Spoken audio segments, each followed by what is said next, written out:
চারটি কথা মানলে কখনো অহংকার হবেন না। নাম্বার ১, অর্থ আর স্বার্থ দুটোই মানুষকে পশু বানিয়ে দেয়।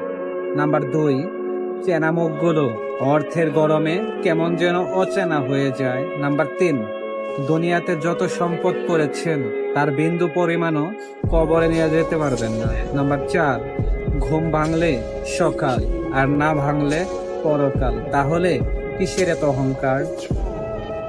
৩ ধরনের মানুষের কপালে দুঃখ লেগেই থাকে সব সময়। নাম্বার ১, যারা কোনোদিন নিজের সাথে হওয়া অন্যায়ের প্রতিবাদ করতে জানে না। নাম্বার ২, যারা অতিরিক্ত নম্র, ভদ্র এবং বিনয়ী। নাম্বার ৩, যারা সব সময় অন্যের কষ্ট পাবে ভাবে, কখনো কাউকে না বলতে পারে না। ৮টি ভুল কখনো করবেন না। নাম্বার ১, ঠকবাজকে দ্বিতীয়বার বিশ্বাস করবেন না। নাম্বার ২, মিথ্যুক লোকের থেকে সত্য আশা করবেন না। নাম্বার ৩, যারা নিজে থেকে তোমার জীবন থেকে চলে গেছে তাদের ফিরতে দিও না। নাম্বার ৪, অসৎ লোকের সাথে সৎ পরামর্শ করবেন না। নাম্বার ৫, অতিরিক্ত অহংকারী ও স্বার্থবাদী ব্যক্তিদের থেকে সময় আশা করবে না। নাম্বার ৬, অমানবিক মানুষদের থেকে জ্ঞান নিবে না। নাম্বার ৭, ব্যস্ত মানুষের থেকে বন্ধুত্ব আশা করবে না। নাম্বার ৮, যারা নিজের ভুল স্বীকার করে না সেরকম ব্যক্তি থেকে দূরে থাকো। পৃথিবীতে যার কেউ থাকে না তার রব আছে।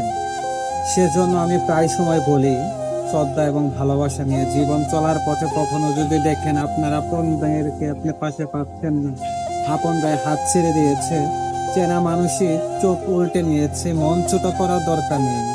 আপনি বুঝে নেবেন আপনার রব আপনাকে নিজে সাহায্য করবার চাচ্ছে, যার কারণে মানুষগুলো আপনার থেকে দূরে সরাচ্ছে।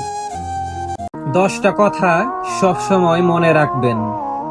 বেশি কথায় সম্মান নষ্ট, বেশি হাসিতে অন্তর নষ্ট, বেশি আদরে সন্তান নষ্ট, বেশি চুনে পান নষ্ট, বেশি নেতায় দেশ নষ্ট, বেশি লোভে জীবন নষ্ট, বেশি লবণে তরকারি নষ্ট, বেশি মশলায় স্বাদ নষ্ট, বেশি খাবারে পেট নষ্ট, বেশি আলোতে চোখ নষ্ট। জীবনে কোনো পাপ করার আগে 3টি কথা অবশ্যই মনে রাখবেন। ১, উপরওয়ালা আপনাকে দেখছেন। ২, উপরওয়ালা আপনার সব কর্মের হিসাব লিখে রাখছেন। আর ৩, যে কোনো সময় আপনার মৃত্যু হতে পারে।